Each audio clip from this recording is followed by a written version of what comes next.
ਸਤਿ ਸ਼੍ਰੀ ਅਕਾਲ। ਨਿਊਜ਼ 18 ਪੰਜਾਬ ਹਰਿਆਣਾ ਹਿਮਾਚਲ ਦੇਖ ਰਹੇ ਸਾਰੇ ਦਰਸ਼ਕਾਂ ਦਾ ਸਵਾਗਤ ਹੈ। ਮੈਂ ਹਾਂ ਵਿਜੇਪਾਲ ਸਿੰਘ ਬਰਾੜ।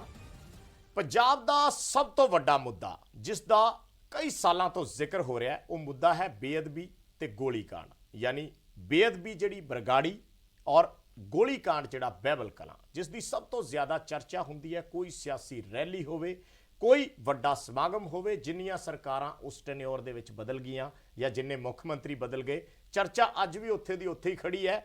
ਹਰ ਕੋਈ ਇਨਸਾਫ ਦਿਵਾਉਣ ਦੀ ਗੱਲ ਕਰਦਾ ਹੈ, ਹਰ ਕੋਈ ਇਸ ਮਸਲੇ ਦਾ ਹੱਲ ਕਰਨ ਦੀ ਗੱਲ ਕਰਦਾ ਹੈ, ਪਰ ਇਸ ਦੀਆਂ ਜਿਹੜੀਆਂ ਕੜੀਆਂ ਨੇ ਉਹ ਅੱਜ ਵੀ ਗੁੰਝਲਦਾਰ ਨੇ ਔਰ ਉਹਨਾਂ ਨੂੰ ਅੱਜ ਵੀ ਕੋਈ ਸੁਲਝਾ ਨਹੀਂ ਪਾਇਆ। ਇੱਕ ਤਰੀਕੇ ਨਾਲ ਜਿਹੜੀ ਸੰਗਤ ਹੈ, ਜਿਹੜੇ ਲੋਕ ਨੇ, ਉਹ ਇਹ ਸਮਝਦੇ ਨੇ ਕਿ ਸ਼ਾਇਦ ਹੁਣ ਇਸ ਮਸਲੇ ਦੇ ਵਿੱਚ ਕੋਈ ਇਨਸਾਫ ਨਹੀਂ ਹੋਏਗਾ, ਕਿਉਂਕਿ ਇਸ ਦੇ ਪਿੱਛੇ ਦੀ ਕੋਈ ਕਹਾਣੀ ਕੀ ਹੈ ਇਹ ਲੋਕਾਂ ਤੱਕ ਪਹੁੰਚਦੀ ਨਹੀਂ।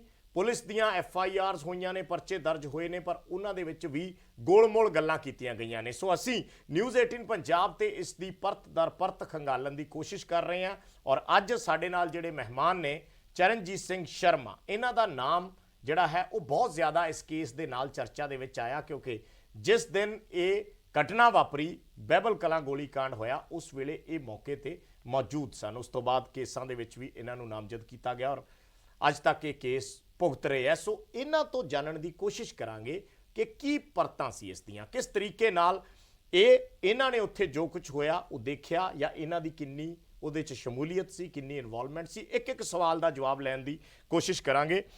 ਚਰਨਜੀਤ ਜੀ, ਬਹੁਤ ਬਹੁਤ ਸਵਾਗਤ ਹੈ। ਧੰਨਵਾਦ ਤੁਹਾਡਾ, ਤੁਸੀਂ ਆਏ, ਗੱਲਬਾਤ ਕੀਤੀ। ਪਹਿਲਾਂ ਵੀ ਤੁਸੀਂ ਨਿਊਜ਼ 18 ਨਾਲ ਗੱਲਬਾਤ ਕਰ ਚੁੱਕੇ ਹੋ ਔਰ ਆਮਣੋ ਸਾਹਮਣੇ ਗੱਲ ਥੋੜੀ ਹੋਰ ਜ਼ਿਆਦਾ ਕਲੈਰਿਟੀ ਹੋ ਜਾਂਦੀ ਹੈ। ਇਸੇ ਕਰਕੇ ਅਸੀਂ ਤੁਹਾਨੂੰ ਦਰਸ਼ਕਾਂ ਦੇ ਸਾਹਮਣੇ ਬਿਠਾ ਕੇ ਇੱਕ ਇੱਕ ਸਵਾਲ ਮੈਂ ਇਸ ਬਾਬਤ ਕਰੂੰਗਾ। ਮੈਂ ਜਿਹੜੀ ਤੁਹਾਡੀ ਇੰਟਰੋਡਕਸ਼ਨ ਕਰਾਈ ਹੈ ਚਰਨਜੀਤ ਸਿੰਘ ਸ਼ਰਮਾ, ਮੈਂ ਥੋੜਾ ਜਿਹਾ ਤੁਹਾਡਾ ਨਾਮ ਨੂੰ ਲੈ ਕੇ ਕਨਫਿਊਜ਼ ਸੀ। ਤੁਸੀਂ ਪੱਗ ਬੰਨ੍ਹਦੇ ਹੋ, ਤੁਹਾਨੂੰ ਦੇਖ ਕੇ ਇੱਕਦਮ ਨਹੀਂ ਲੱਗਦਾ ਕਿ ਤੁਸੀਂ ਸ਼ਰਮਾ ਹੋ, ਪਰ ਇਹ ਨਾਮ ਦਾ ਕੰਬੀਨੇਸ਼ਨ ਕੀ ਹੈ? ਚਰਨਜੀਤ ਸਿੰਘ ਸ਼ਰਮਾ ਤੁਸੀਂ ਕਿਵੇਂ ਲਿਖਦੇ ਹੋ? ਮੇਰਾ ਜੀ ਨਾਂ ਐਕਚੁਅਲੀ ਹੈਗਾ ਚਰਨਜੀਤ ਸਿੰਘ ਜੀ। ਸਾਡੇ ਬਾਈ ਕਾਸਟ ਅਸੀਂ ਪੰਡਤਾਂ ਬਠਿੰਡੇ ਨੂੰ ਬਿਲੋਂਗ ਕਰਦੇ ਹਾਂ ਜੀ, ਜ਼ਿਲ੍ਹੇ ਨੂੰ, ਘੁੰਮਣ ਕਲਾਂ ਪਿੰਡ ਹੈ, ਤੇ ਉਹਦੇ 'ਚ ਇਹ ਹੈਗਾ ਵੀ ਇੱਕ ਮੁੰਡੇ ਨੂੰ ਸਰਦਾਰ ਬਣਾ ਦਿੰਦੇ ਨੇ। ਅੱਛਾ, ਮੇਰੇ ਪਰਿਵਾਰਾਂ ਦੇ ਵਿੱਚ ਮੇਰੇ ਫਾਦਰ ਵੀ ਸਰਦਾਰ ਸੀਗੇ। ਠੀਕ ਹੈ। ਉਹ ਬਕਾਇਦਾ ਦਾੜੀ ਬੰਨ੍ਹਦੇ ਸੀ ਤੇ ਗੁਟਕਾ ਸਾਹਿਬ ਦਾ ਪਾਠ ਕਰਦੇ ਸੀਗੇ। ਤੇ ਉਹੀ ਗੁਟਕਾ ਸਾਹਿਬ ਉਹ ਮੈਨੂੰ ਦੇ ਕੇ ਗਏ। ਤੇ ਮੇਰਾ ਜਿਹੜਾ ਪਰਵਰਿਸ਼ ਹੈ ਤੇ ਜਿਹੜੀ ਮੇਰੀ ਸਿੱਖਿਆ ਉਹ ਚਰਨਜੀਤ ਸਿੰਘ ਦੇ ਨਾਂ ਤੇ ਸ਼ੁਰੂ ਹੋਈ। ਮੇਰੇ ਡਾਕੂਮੈਂਟੇਸ਼ਨ ਸਾਰੇ ਹੀ ਚਰਨਜੀਤ ਸਿੰਘ ਦੇ ਨਾਂ ਤੇ ਨੇ। ਭਰਤੀ ਵੀ ਮੈਂ ਚਰਨਜੀਤ ਸਿੰਘ ਦੇ ਨਾਂ ਤੇ ਹੀ ਹੋਇਆ। ਠੀਕ ਹੈ ਜੀ। ਇਹ ਬਾਅਦ ਦੇ ਵਿੱਚ 2017 ਦੇ ਵਿੱਚ ਜਦੋਂ ਰੈਲੀ ਹੋਈ ਬਠਿੰਡੇ ਦੇ ਵਿੱਚ ਜੀ, ਜਿਹੜੇ ਪਹਿਲੇ CM ਸਾਹਿਬ ਸੀਗੇ, ਉਹਨਾਂ ਨੇ ਉਸ ਰੈਲੀ ਦੇ ਵਿੱਚ ਮੈਨੂੰ ਸ਼ਰਮੇ ਦਾ ਖਿਤਾਬ ਦੇ ਦਿੱਤਾ ਗਿਆ ਵੀ ਚਰਨਜੀਤ ਸ਼ਰਮਾ, ਜਦ ਕਿ ਮੇਰੇ ਨਾਂ ਦੇ ਨਾਲ ਸਿੰਘ ਲੱਗਦਾ ਰਿਹਾ।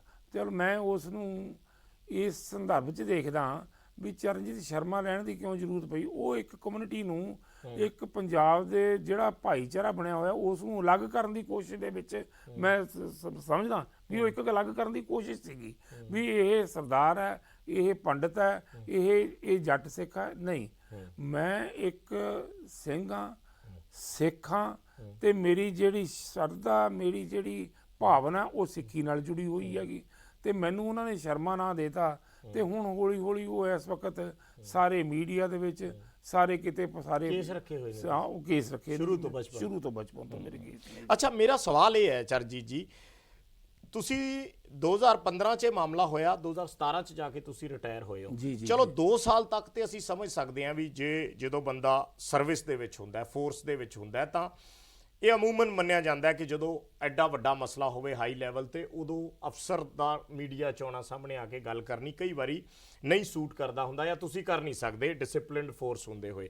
ਪਰ 2017 ਤੋਂ ਲੈ ਕੇ ਅੱਜ 4 ਸਾਲ ਹੋ ਗਏ, 2021, ਤੁਸੀਂ 4 ਸਾਲ ਕਿਉਂ ਮੀਡੀਆ ਦੇ ਸਾਹਮਣੇ ਨਹੀਂ ਆਏ? ਕਿਉਂ ਆਪਦੀ ਗੱਲ ਨਹੀਂ ਰੱਖੀ? ਕੀ ਉਸ ਦੇ ਵਿੱਚ ਸੱਚਾਈ ਸੀ? ਅੱਜ ਮੈਂ ਇਹਦੇ ਇੱਕ ਇੱਕ ਨੁਕਤੇ ਤੇ ਗੱਲ ਕਰੂੰਗਾ, ਪਰ ਤੁਸੀਂ ਅੱਜ ਕੈਮਰੇ ਸਾਹਮਣੇ ਆਉਣ ਦੀ ਸਭ ਤੋਂ ਵੱਡੀ ਵਜ੍ਹਾ ਕੀ ਹੈ? ਜੇ ਮੈਂ ਕੈਮਰੇ ਸਾਹਮਣੇ ਨਹੀਂ ਆਉਂਦਾ ਸੀ ਤਾਂ ਵੀ ਇਹਦਾ ਪ੍ਰੋਪੋਗੰਡਾ ਹੁੰਦਾ ਸੀ ਜੀ। ਵੱਖ-ਵੱਖ ਸਿਆਸੀ ਪਾਰਟੀਆਂ ਇਹ ਗੱਲ ਕਰਦੀਆਂ ਸੀ। ਜੇ ਮੈਂ ਅੱਜ ਕੈਮਰੇ ਦੇ ਸਾਹਮਣੇ ਆ ਗਿਆਗਾ ਸੱਚਾਈ ਲੈ ਕੇ, ਤਾਂ ਵੀ ਇਹ ਕੁਐਸਚਨ ਹੈ ਵੀ ਇਹ ਕਿਉਂ ਆ ਗਿਆਗਾ ਇੰਨੇ ਸਾਲਾਂ ਬਾਅਦ। ਮੈਂ 4 ਸਾਲ ਬਾਅਦ ਕਿਉਂ ਆਇਆ? 4 ਸਾਲ ਲਾ ਲਓ ਵੀ 4 ਸਾਲ ਬਾਅਦ ਕਿਉਂ ਆ ਗਿਆ। ਮੈਨੂੰ ਮਹਿਸੂਸ ਹੋਇਆ ਜਦੋਂ ਤੁਹਾਡੇ ਹੀ ਚੈਨਲ ਦੇ ਉੱਤੇ ਡੀਜੀਪੀ ਸਾਹਿਬ ਦੀ ਇੱਕ ਰਿਪੋਰਟ ਜਿਹੜੀ ਕਿ ਉਸ ਚਲਾਨ ਦਾ ਬਹਿਬਲ ਕਲਾਂ ਦਾ ਇੱਕ ਹਿੱਸਾ ਹੈਗੀ, ਇੱਕ ਪਾਰਟ ਹੈਗਾ ਜੀ, ਉਸ ਨੂੰ ਚਲਾਉਣ ਦੀ ਹੁਣ ਇਸ ਤਰੀਕੇ ਕਿਉਂ ਜ਼ਰੂਰਤ ਪੈ ਗਈ ਵੀ ਜਿਹੜੀ ਕਿ ਉਹ ਆਲਰੇਡੀ ਉਸ ਦੇ ਵਿੱਚ ਦੌਰਾਨੇ ਜਿਹੜੀ ਟ੍ਰਾਇਲ ਹੈ ਉਹ ਸਾਹਮਣੇ ਆ ਜਾਣੀ ਹੈਗੀ। ਉਸ ਨੂੰ ਇੰਨੇ ਚਿਰ ਬਾਅਦ ਚਲਾ ਕੇ ਮੁੜ ਕੇ ਸੁਰਜੀਤ ਕਰਨ ਨੂੰ ਉਸ ਨੂੰ ਟਾਈਮ ਲਾਉਣ ਦੀ ਕੀ ਜ਼ਰੂਰਤ ਸੀਗੀ? ਇਹ ਕਿਹਨੂੰ ਪ੍ਰੋਟੈਕਸ਼ਨ ਦੇਣੀ ਸੀਗੀ ਵੀ ਇਹ ਚਲਾ ਕੇ ਉਹ ਜਦ ਕਿ ਉਹ ਇੱਕ ਖੁੱਲਾ ਡਾਕੂਮੈਂਟ ਅਦਾਲਤ ਦੇ ਵਿੱਚ ਵੀ ਆ, ਵੱਖ-ਵੱਖ ਜਗ੍ਹਾ ਤੇ ਵੀ ਪਿਆ ਹੈਗਾ, ਤੇ ਉਸ ਨੂੰ ਤੁਸੀਂ ਨਹੀਂ ਬੇਸਿਕਲੀ ਇਹੋ ਜਿਹੀਆਂ ਜਿਹੜੀਆਂ ਰਿਪੋਰਟਸ ਹੁੰਦੀਆਂ ਉਹਨੂੰ ਚਲਾਉਣ ਦੇ ਪਿੱਛੇ ਜਦੋਂ ਟਾਈਮਿੰਗ ਬੜੀ ਮਹੱਤਵਪੂਰਨ ਹੁੰਦੀ ਹੈ ਕਿ ਉਹਦੀ ਟਾਈਮਿੰਗ ਇਸ ਵੇਲੇ ਪੰਜਾਬ ਦੇ ਵਿੱਚ ਇਸ਼ੂ ਬਣ ਗਿਆ ਕਾਂਗਰਸ ਦੇ।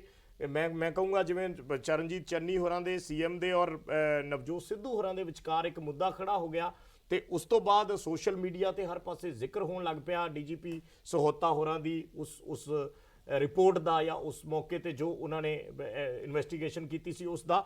ਇਸ ਕਰਕੇ ਫਿਰ ਉਹ ਟਾਈਮਿੰਗ ਦੇ ਹਿਸਾਬ ਨਾਲ ਇਹ ਚੀਜ਼ਾਂ ਕਈ ਵਾਰੀ ਟੈਲੀਵਿਜ਼ਨ ਤੇ ਆਉਣੀਆਂ ਇੰਪੋਰਟੈਂਟ ਹੋ ਜਾਂਦੀਆਂ। ਨਹੀਂ ਇਸ ਕਰਕੇ ਉਹਨਾਂ ਦਾ ਜ਼ਿਕਰ ਦੇਖੋ ਜੀ, ਮੈਂ ਤਾਂ ਇੱਕ ਬਹੁਤ ਛੋਟਾ ਜਿਹਾ ਬੰਦਾ, ਮੇਰਾ ਇਸ ਲੈਵਲ ਦੇ ਉੱਤੇ ਨਾ ਤਾਂ ਮੇਰਾ ਕੋਈ ਪ੍ਰਤੀਕਰਮ ਹੈ, ਉਹ ਤਾਂ ਬੜੇ ਸਾਰੇ ਰਿਸਪੈਕਟਡ ਲੀਡਰ ਨੇਗੇ, ਮੈਂ ਉਹਨਾਂ ਦੇ ਬਾਰੇ ਕੋਈ ਕਿੰਤੂ ਪਰੰਤੂ ਨਹੀਂ ਕਰ ਸਕਦਾ ਜਾਂ ਮੈਂ ਕੋਈ ਕ੍ਰੈਡੀਬਿਲਿਟੀ ਦੇ ਉੱਤੇ ਸੀਐਮ ਸਾਹਿਬ ਤੇ ਜਾਂ ਸਿੱਧੂ ਸਾਹਿਬ ਤੇ ਮੈਂ ਕੋਈ ਕਿੰਤੂਕਤਾਚੀ ਨਹੀਂ ਕਰਾਂ, ਇਹ ਮੇਰੀ ਹੈਸੀਅਤ ਤੋਂ ਬਾਹਰ ਹੈ। ਪਰ ਮੈਨੂੰ ਇਹ ਹੈ ਵੀ ਜਦੋਂ ਸੋਤਾ ਸਾਹਿਬ ਵਾਲੀ ਰਿਪੋਰਟ ਇਹ ਕੀਤੀ ਵੀ ਇਸ ਨੂੰ ਹੁਣ ਕਰਨ ਦੀ ਤਾਂ ਕੋਈ ਜ਼ਰੂਰਤ ਹੀ ਨਹੀਂ ਸੀਗੀ, ਇਹ ਤਾਂ ਟ੍ਰਾਇਲ ਦੇ ਵਿੱਚ ਹੋ ਜਾਣੀ ਸੀਗੀ, ਟ੍ਰਾਇਲ ਦੇ ਵਿੱਚ ਆ ਜਾਂਦੀ। ਮੋਰ ਓਵਰ ਦੇਖੋ ਤੁਸੀਂ ਮੀਡੀਆ, ਤੁਹਾਨੂੰ 302 ਦਾ ਨਹੀਂ ਪਤਾ ਹੋਣਾ ਜੀ ਵੀ ਕਿਉਂ ਲੱਗਦੀ ਹੈ, ਚਲੋ ਕਈ ਵਾਰੀ ਸਿਆਸੀ ਲੋਕਾਂ ਨੂੰ ਵੀ ਨਹੀਂ ਪਤਾ ਹੁੰਦਾ, ਜਿਹੜੇ ਲੀਡਰ ਸਾਹਿਬਾਨ ਨੇ ਵੀ ਕਿਉਂ ਲੱਗਦੀ ਹੈਗੀ, ਠੀਕ ਹੈ, ਉਹਦਾ ਇੱਕ ਮਕਸਦ ਹੁੰਦਾ, ਮੋਟਿਵ ਹੁੰਦਾ ਹੈ ਜਿਹੜਾ ਤੁਸੀਂ 302 ਲਾ ਰਹੇ ਹੋ। ਜਿਹੜਾ ਕਿ ਉੱਥੇ ਜਾ ਕੇ ਜਦੋਂ ਉਹਨਾਂ ਨੇ ਇਹ ਇਨਕੁਆਇਰੀ ਕੀਤੀ, ਚਾਹੇ ਉਹ 3 ਘੰਟਿਆਂ 'ਚ ਕੀਤੀ ਹੈ ਉਹਨਾਂ ਨੇ, ਪਰ ਉਹਨਾਂ ਦਾ ਘੱਟ ਤੋਂ ਘੱਟ ਇਹ ਤਾਂ ਬਣਦਾ ਸੀ ਨਾ, ਉਹਨਾਂ ਨੂੰ ਤਾਂ ਕਾਨੂੰਨ ਦਾ ਸਾਰਾ ਪਤਾ ਸੀਗਾ ਵੀ ਉਹਦੇ ਵਿੱਚ ਬਣਦਾ, ਚਾਹੇ ਐਕਸਪਰਟ ਦੀ ਰਾਏ ਲੈ ਲਓ ਵੀ ਮੈਜਿਸਟਰੇਟ ਇਨਕੁਆਇਰੀ ਬਣ ਜਾਂਦੀ ਹੈ, ਡਿਪਾਰਟਮੈਂਟ ਇਨਕੁਆਇਰੀ ਬਣ ਜਾਂਦੀ ਹੈ, ਉਸ ਤੋਂ ਬਾਅਦ ਜੇ ਮੇਰੇ ਦੋਸ਼ ਸਿੱਧ ਹੁੰਦੇ ਹੈਗੇ ਤੇ ਮੈਨੂੰ ਉਸ ਹਿਸਾਬ ਨਾਲ 302 ਤਾਂ ਮੇਰੇ ਜਾਤੀ ਮੈਂ ਇੱਕ ਕਰਕੇ ਉਹਨਾਂ ਚੀਜ਼ਾਂ ਤੇ ਆਉਣਾ। ਮੈਂ ਸ਼ੁਰੂਆਤ ਕਿਉਂਕਿ ਜਿਹੜਾ ਤੁਹਾਡਾ ਨਾਮ ਜੁੜਿਆ ਹੋਇਆ, ਜਿੰਨੀ ਕੁ ਇਸ ਵੇਲੇ ਪਬਲਿਕ ਤੱਕ ਇਹ ਜਾਣਕਾਰੀ ਪਹੁੰਚੀ ਹੈ ਜਾਂ ਜਿੰਨੀ ਕੁ ਅਸੀਂ ਜਾਣਕਾਰੀ ਰੱਖਦੇ ਹਾਂ, ਮੈਂ ਉੱਥੋਂ ਹੀ ਸ਼ੁਰੂਆਤ ਕਰਨਾ ਚਾਹੂੰਗਾ ਵੀ ਜਦੋਂ ਕੋਟਕਪੂਰਾ ਘਟਨਾ ਹੋਈ, ਕੋਟਕਪੂਰਾ ਘਟਨਾ ਤੋਂ ਬਾਅਦ ਤੁਸੀਂ ਅੱਗੇ ਬਰਗਾੜੀ ਨੂੰ ਜਾ ਰਹੇ ਸੀ, ਰਸਤੇ 'ਚ ਬਹਿਬਲ ਕਲਾਂ ਉੱਥੇ ਜਿਹੜੇ ਪ੍ਰਦਰਸ਼ਨ ਹੋ ਰਿਹਾ ਸੀ, ਸਿੱਖ ਜਥੇਬੰਦੀਆਂ ਦੇ ਲੋਕ ਬੈਠੇ ਸੀ, ਉੱਥੇ ਕਲੈਸ਼ ਹੋਇਆ ਔਰ ਪੁਲਿਸ ਨੇ ਫਾਇਰ ਖੋਲਤਾ ਔਰ ਉਸ ਦੇ ਵਿੱਚ 2 ਸਿੰਘ ਜਿਹੜੇ ਸੀ ਉਹ ਸ਼ਹੀਦ ਹੋ ਗਏ। ਇਹ ਵਾਲੀ ਕਹਾਣੀ ਹੈ। ਮੈਂ ਥੋੜਾ ਜਿਹਾ ਮੈਂ ਇਸ ਕਹਾਣੀ ਤੇ ਤੁਹਾਨੂੰ ਲੈ ਕੇ ਆਉਂਗਾ ਉੱਥੇ। ਉਸ ਤੋਂ ਪਹਿਲਾਂ ਜਿਹੜੀ ਬੇਅਦਬੀ ਜਦੋਂ ਹੋਈ ਹੈ, ਜਿਸ ਵੇਲੇ ਬਰਗਾੜੀ ਉੱਥੋਂ ਸਰੂਪ ਚੋਰੀ ਹੋਇਆ ਗੁਰੂ ਮਹਾਰਾਜ ਦਾ, ਉਦੋਂ ਤੁਸੀਂ ਫਰੀਦਕੋਟ ਐਸਐਸਪੀ ਸੀ। ਮੈਂ ਤੁਹਾਨੂੰ ਇਹਦੇ ਡਿਟੇਲ ਚ ਦੱਸਦਾ। ਸੋ ਤੁਹਾਡਾ ਜਿਹੜਾ ਰੋਲ ਹੈ 3 ਕੋਨੇ ਹੈ, ਇੱਕ ਬਰਗਾੜੀ ਮਹਾਰਾਜ ਦਾ ਸਰੂਪ ਚੋਰੀ ਹੋਣ ਤੋਂ ਲੈ ਕੇ, ਫਿਰ ਕੋਟਕਪੂਰਾ ਘਟਨਾ ਜਿੱਥੇ ਉੱਥੇ ਵੀ ਕਲੈਸ਼ ਹੋਇਆ ਉਹਦੇ ਚ, ਫਿਰ ਉਸ ਤੋਂ ਬਾਅਦ ਬਹਿਬਲ ਕਲਾਂ, ਇਹਨਾਂ ਤਿੰਨਾਂ ਚ ਤੁਹਾਡਾ ਰੋਲ ਕੀ? ਮੈਂ ਤੁਹਾਨੂੰ ਦੱਸਦਾ, ਜਦੋਂ ਮੈਂ ਉੱਥੇ ਸੀ 1 ਜੂਨ ਨੂੰ ਐਸਐਸਪੀ ਫਰੀਦਕੋਟ ਸੀ ਤੇ ਉਦੋਂ ਸਰੂਪ ਮਹਾਰਾਜ ਦੇ ਉਥੋਂ ਬੁਰਜ ਜਵਾਹਰ ਸਿੰਘ ਵਾਲੇ ਤੇ ਚੋਰੀ ਹੋਈ। ਠੀਕ ਹੈ, ਸੀਕੁਐਂਸ ਵਾਈਜ਼ ਚੱਲ ਕੇ ਤੁਹਾਨੂੰ ਸਾਰੀ ਸਮਝਾ ਦੇਣਾ। ਉਹ ਚੋਰੀ ਹੋ ਗਈ ਉੱਥੋਂ। ਜਦੋਂ ਉਹ ਸਰੂਪ ਉੱਥੋਂ ਚੋਰੀ ਹੋਏ ਤੇ ਮੈਂ ਉੱਥੇ ਮੌਕੇ ਤੇ ਪਹੁੰਚਿਆ, ਅਸੀਂ ਉਸ ਦੀ ਮੇਰਾ ਖਿਆਲ ਪਰਚਾ ਦਰਜ ਕਰਨ ਤੋਂ ਬਾਅਦ 25 ਦਿਨ, ਇਹ ਆਪਣੇ ਆਪ 'ਚ ਇਤਿਹਾਸ 'ਚ ਪਹਿਲੀ ਘਟਨਾ ਹੈਗੀ ਪੰਜਾਬ ਦੇ ਵਿੱਚ। ਇਦੋਂ ਪਹਿਲਾਂ ਕਿਤੇ ਮਹਾਰਾਜ ਸਰੂਪ ਚੋਰੀ ਹੋਣ ਦੀ ਕੋਈ ਘਟਨਾ ਨਹੀਂ ਹੋਈ ਹੈ। ਅਸੀਂ ਇਸ ਨੂੰ ਬੜਾ ਸੀਰੀਅਸਲੀ ਲਿਆ ਕਿਉਂਕਿ ਮੇਰੀ ਸ਼ਰਧਾ ਸੀ, ਮੇਰੀ ਆਸਥਾ ਸੀਗੀ, ਤੇ ਮੈਂ ਉਸ ਨੂੰ ਲੱਭਣ ਵਾਸਤੇ ਹਰ ਉਹ ਮੁਮਕਿਨ ਕੋਸ਼ਿਸ਼ ਕੀਤੀ ਜਿਹੜੀ ਕਿ ਇੱਕ ਬੀਇੰਗ ਏ ਸਿੱਖ ਵੀ, ਇੱਕ ਬੀਇੰਗ ਉਹਦਾ ਹੈੱਡ ਵੀ ਜ਼ਿਲ੍ਹੇ ਦਾ, ਤੇ ਇੱਕ ਬੀਇੰਗ ਏ ਸ਼ਰਧਾਲੂ ਵੀ ਮੈਨੂੰ ਕਰਨਾ ਪੈਣਾ ਸੀਗਾ। ਇਹ ਮੇਰੀ ਡਿਊਟੀ ਬਣਦੀ ਸੀਗੀ ਵੀ ਮੈਂ ਜਾ ਕੇ ਉਸ ਨੂੰ ਲੱਭਾਂ। ਮੈਨੂੰ ਪਿੰਡ ਵਾਲਿਆਂ ਨੇ ਵੀ, ਮੈਨੂੰ ਗੁਰਦੁਆਰਾ ਕਮੇਟੀ ਨੇ ਵੀ ਰੱਜ ਕੇ ਸਹਿਯੋਗ ਦਿੱਤਾ। ਮੈਂ 3-4 ਵਾਰੀ ਘਰ ਵੀ ਲੋਕਾਂ ਦੇ ਫਰੋਲੇ ਸਾਰੇ ਪਿੰਡ ਨੂੰ ਘੇਰ ਕੇ 300 ਬੰਦਾ ਲਿਜਾ ਕੇ, ਡੇਰੇ ਜਿੰਨੀਆਂ ਰਾਵਾਂ ਨੇ, ਜਿੰਨੇ CCTV ਕੈਮਰੇ ਨੇ, ਜਿੰਨੇ ਡੰਪ, ਉਹ ਸਾਰੇ ਚੱਕ ਕੇ ਅਸੀਂ ਉਹਨਾਂ ਦੀ ਸਰਚ ਕੀਤੀ। ਈਵਨ ਉਹਦੇ ਨਾਲ 4 ਕਿੱਲੇ ਦਾ ਜਿਹੜਾ ਟੋਭਾ ਹੈਗਾ ਗੁਰਦੁਆਰਾ ਸਾਹਿਬ ਦੇ ਨਾਲ, ਉਸ ਨੂੰ ਸਾਰੇ ਨੂੰ ਡੀਜ਼ਲ ਪੰਪ ਲਾ ਕੇ ਦੇਖ ਰੇਖ ਦੇ ਵਿੱਚ 2 ਦਿਨਾਂ 'ਚ ਖਾਲੀ ਕਰਵਾ ਕੇ ਵੀ ਕੋਈ ਬੇਅਦਬੀ ਕਰਕੇ ਇੱਥੇ ਨਾ ਰੱਖ ਜੇ, ਤੇ ਉਹ ਕਰਦੇ ਰਹੇ। ਪਰ ਚਰਚਾਵਾਂ ਸਰ ਉਹਦੇ 'ਚ ਇਹ ਸੀ ਵੀ ਪੁਲਿਸ ਨੇ ਉਹਨੂੰ ਸੀਰੀਅਸਲੀ ਨਹੀਂ ਲਿਆ। ਜੇ ਉਹ ਉੱਥੇ ਤੁਹਾਨੂੰ ਇਹਦੇ ਬਾਰੇ ਤਾਂ ਦਾਦੂਵਾਲ ਸਾਹਿਬ ਜਿਹੜੇ ਸੀ ਜਥੇਦਾਰ, ਜਦੋਂ ਆਉਂਦੇ ਸੀ ਉੱਥੇ ਧਰਨਾ ਲਾਉਂਦੇ ਸੀ ਜਾਂ ਕੋਈ ਕਰਦੇ ਸੀਗੇ, ਈਵਨ ਉਹਨਾਂ ਨੇ ਵੀ ਆਪਣੀ ਇੱਕ ਕਮੇਟੀ ਬਣਾਈ ਸੀਗੀ ਇਸ ਨੂੰ ਲੱਭਣ ਵਾਸਤੇ। ਉਹਨਾਂ ਨੇ ਕਹਿੰਦੇ ਜਦੋਂ ਉੱਥੇ ਪੋਸਟਰ ਲੱਗੇ ਉਦੋਂ ਪੁਲਿਸ ਐਕਟਿਵ ਹੋਈ ਹੈ, ਪਹਿਲਾਂ ਜਦੋਂ ਨਹੀਂ ਮੇਰੀ ਸੁਣੋ, ਅਸੀਂ 25 ਦਿਨ ਇਹ ਦਾਦੂਵਾਲ ਸਾਹਿਬ ਤੁਹਾਡੀ ਜਿਹੜੀ ਪਰਸੋਂ ਚੌਥੇ ਹੋਈ ਸੀ ਉਹਦੇ ਚ ਆ ਕੇ ਲਾਈਵ ਉਹ ਕਹਿ ਵੀ ਗਏ ਹੈਗੇ ਵੀ ਹਾਂ ਵੀ ਬਿਲਕੁਲ ਇਹ ਸਹੀ ਚਰਨਜੀਤ ਸ਼ਰਮਾ ਨੇ, ਉਹਨਾਂ ਨੇ ਮੈਨੂੰ ਸ਼ਰਮਾ ਹੀ ਕਿਹਾ ਵੀ ਉਹਨਾਂ ਨੇ ਵੀ ਸਾਡੇ ਨਾਲ ਅਸੀਂ ਰਲ ਕੇ ਉਹਨਾਂ ਦੇ ਸਹਿਯੋਗ ਕੀਤਾ, ਉਹਨਾਂ ਨੇ ਬਿਲਕੁਲ ਤਨਦੇਹੀ ਨਾਲ ਇਸ ਨੂੰ ਲੱਭਿਆ। ਈਵਨ ਗਿਆਨੀ ਗੁਰਮੁਖ ਸਿੰਘ ਜੀ ਨੇ ਵੀ ਆਪਣੇ ਦਮਦਮਾ ਸਾਹਿਬ ਵੀ ਕਿਹਾ ਸੀ ਵੀ ਅਖੰਡ ਪਾਠ ਦੇ ਕਿਤੇ ਭੋਗ ਦੇ ਉੱਤੇ ਵੀ ਬਿਲਕੁਲ ਸਹੀ ਲੱਭਿਆ, ਸੱਚਾ ਸਿੱਖ ਹੈ ਇਹਨੇ ਲੱਭਿਆ।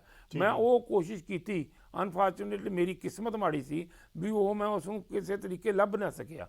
ਚਲੋ ਮੈਂ ਨਹੀਂ ਲੱਭ ਸਕਿਆ, ਪਰ ਮੇਰੀ ਇਨ ਬਿਟਵੀਨ ਟ੍ਰਾਂਸਫਰ ਮੈਂ 6-8 ਨੂੰ ਜੁਆਇਨ ਕਰ ਲਿਆ SSP ਗੁਰਦਾਸਪੁਰ।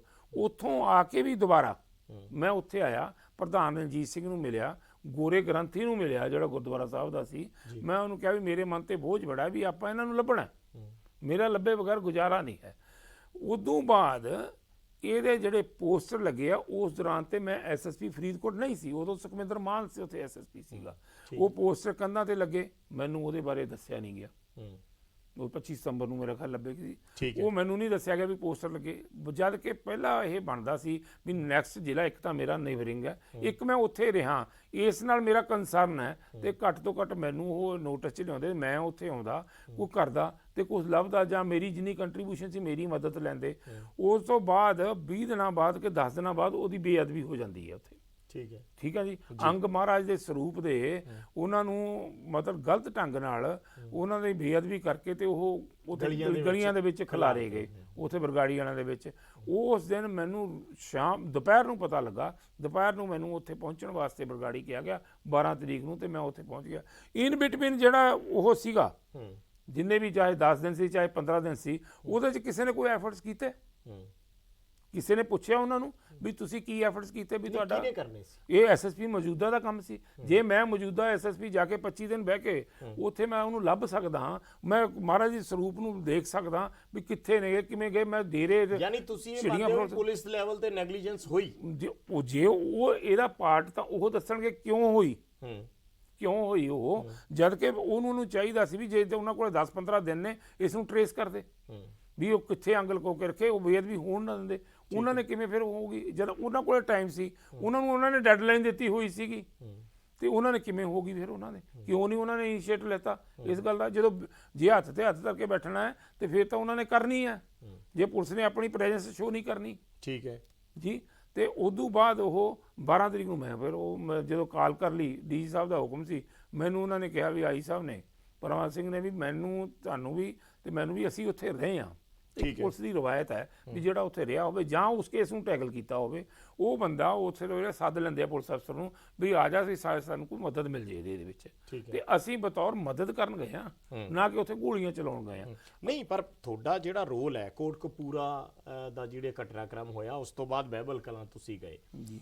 ਬਹਿਬਲ ਕਲਾਂ ਦਾ ਤੁਹਾਡਾ ਜ਼ਿਆਦਾ ਪਿਕਚਰ ਦੇ ਵਿੱਚ ਆ ਗਿਆ, ਕੋਟਕਪੂਰਾ ਦੇ ਵਿੱਚ ਹੋਰ ਵੀ ਬਹੁਤ ਸਾਰੇ ਅਫਸਰ ਸੀ, ਪਰ ਬਹਿਬਲ ਕਲਾਂ ਵਾਲੇ ਪੂਰੇ ਘਟਨਾਕ੍ਰਮ ਦੇ ਵਿੱਚ ਨਾਮ ਸਿਰਫ ਚਰਨਜੀਤ ਸਿੰਘ ਸ਼ਰਮਾ ਹੋਰਾਂ ਦਾ ਆਇਆ। ਸੋ ਉਹ ਤੁਹਾਡੀ ਜ਼ੁਬਾਨੀ ਅਸੀਂ ਸਮਝਣਾ ਚਾਹਾਂਗੇ।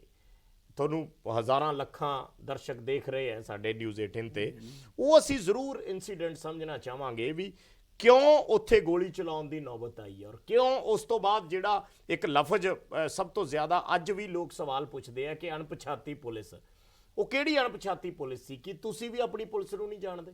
ਜਿਹੜੀ ਤੁਹਾਡੇ ਨਾਲ ਸਿਕਿਉਰਿਟੀ, ਜਿਹੜੀਆਂ ਤੁਹਾਡੇ ਨਾਲ ਫੋਰਸਿਸ? ਜਦੋਂ ਉੱਥੇ ਬਰਾੜ ਸਾਹਿਬ ਖਤਮ ਹੋ ਗਿਆ ਕੰਮ ਸਾਰਾ, ਉੱਥੇ ਮੈਸੇਜ ਆਇਆ IG ਸਾਹਿਬ ਕੋਲੇ, ਕਿਸੇ ਮੁਲਾਜ਼ਮ ਨੇ ਆ ਕੇ ਦਿੱਤਾ ਵੀ ਚੌਂਕੀ ਜਿਹੜੀ ਬਰਗਾੜੀ ਆ ਉਹ ਘੇਰੀ ਗਈ ਆ। ਠੀਕ ਹੈ ਜੀ।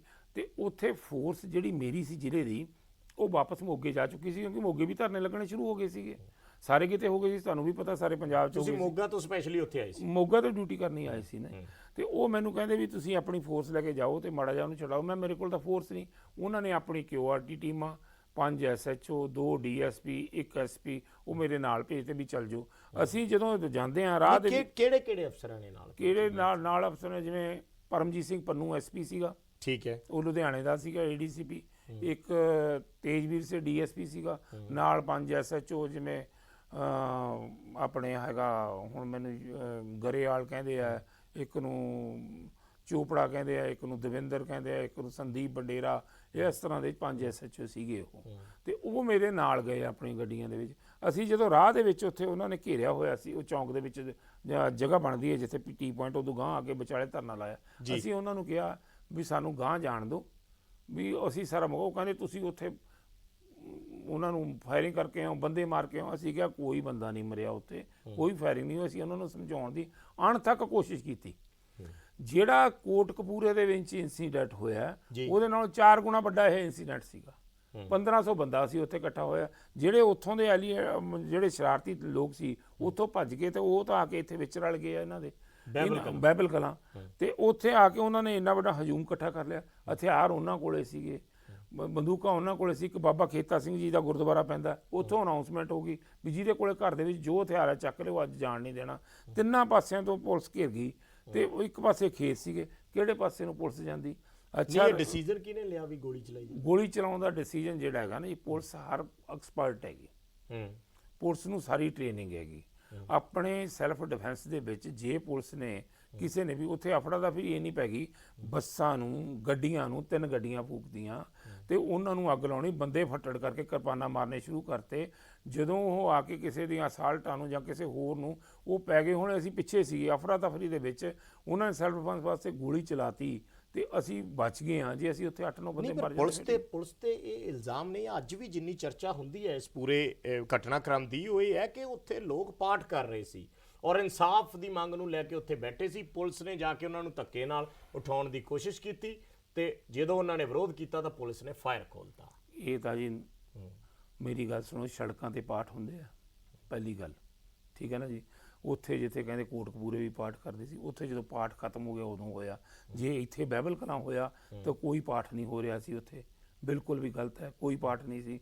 ਸਾਰੇ ਜਿਹੜੇ ਸੀਗੇ ਉਹ ਡਾਂਗਾਂ, ਇੱਟਾਂ, ਰੋੜੇ, 3-3 ਟਰਾਲੀਆਂ ਰੋੜੇ ਦੀਆਂ ਭਰ ਕੇ ਰੱਖੀਆਂ ਹੋਈਆਂ ਸੀਗੀਆਂ, ਜਿਹੜੇ ਪੁਲਿਸ ਦੇ ਮਾਰੇ ਉਹਨਾਂ ਨੇ।